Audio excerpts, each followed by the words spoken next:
Hello everyone and welcome to some MiSTer FPGA news.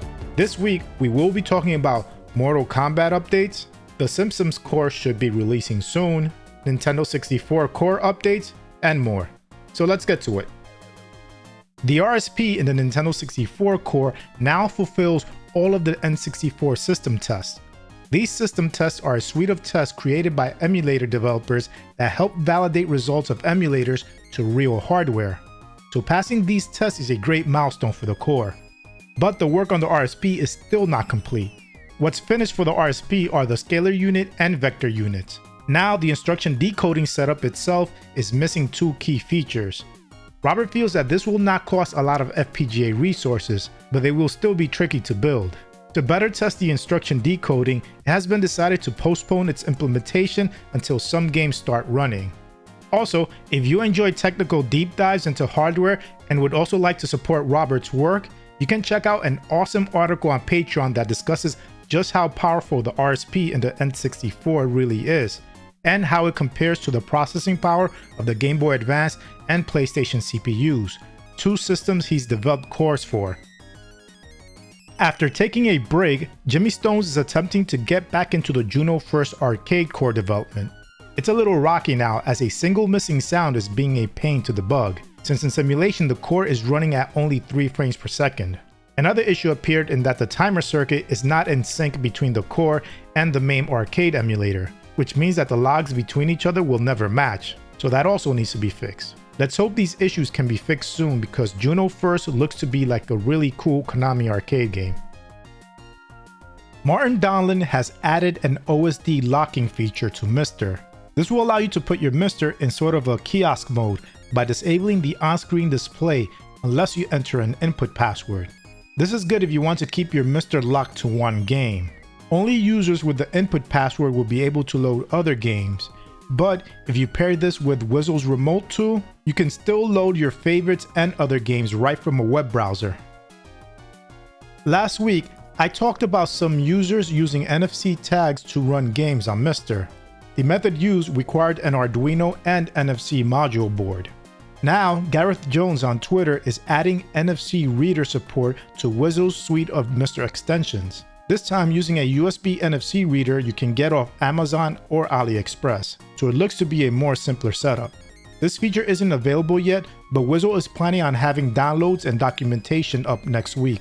I provided links to the supported NFC reader in the description. The Simpsons core is now running. However, sprites do not yet work, so you get a lot of weird issues like missing heads, faces, and parts of the eyes in certain scenes. This also would be a major detriment to gameplay.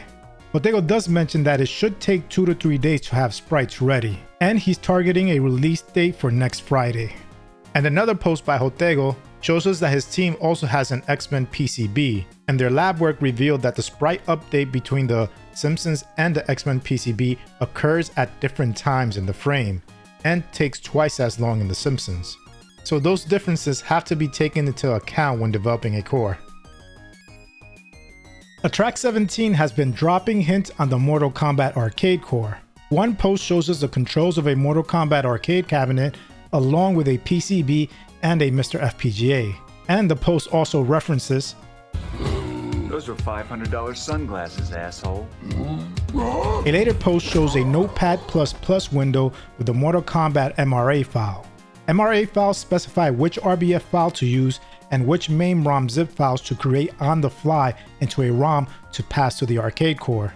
And the post references another movie quote. "I'm in a hostile environment. I am completely unprepared. I'm surrounded by people who probably want to kick my ass. It's like being back in high school." This doesn't mean the release of the core is soon. It could just mean that we might be getting more development updates. Another important thing to note is that this core might require 2 RAM sticks. It was mentioned that the D10 Nano currently can't provide the bandwidth needed for the Narc arcade game. This game is running on the same hardware as Mortal Kombat, so it's likely that it too will suffer from the same bandwidth issues. Track 17 announced that a SkyShark core might be receiving a beta release sometime in September. SkyShark is a vertically scrolling shooter developed by Toaplan. On the post, Track 17 also gives props to core developer Anton Gale for working on Slap Fight and some of its corresponding games. And we have even more news from Track 17. Darren O has received a Plus Alpha PCB that was purchased by Track 17. What's important about this PCB is that it has an MCU that hasn't been currently dumped. This game is part of the Jaleco's Mega System 1 hardware, and this PCB will help resume work on the rest of the games for core development. These PCBs are not cheap, and we can help fund core developers obtain these boards by supporting them on platforms like Patreon and Ko-fi. I provided links in the description for Track 17's and Darren O's support pages. So that's it for this episode. I provided links to all my sources in the description. Make sure you also check out RetroRGB.com to see my MiSTer News videos in blog form and to get more retro related content. And if possible, support them on Patreon too. Anyway, I hope you enjoyed this video. If you did, please give it a like, and if you want to see more content like this, hit the subscribe button and its bell icon so you can get notified of future videos. Thanks for watching, and I'll speak to you next time.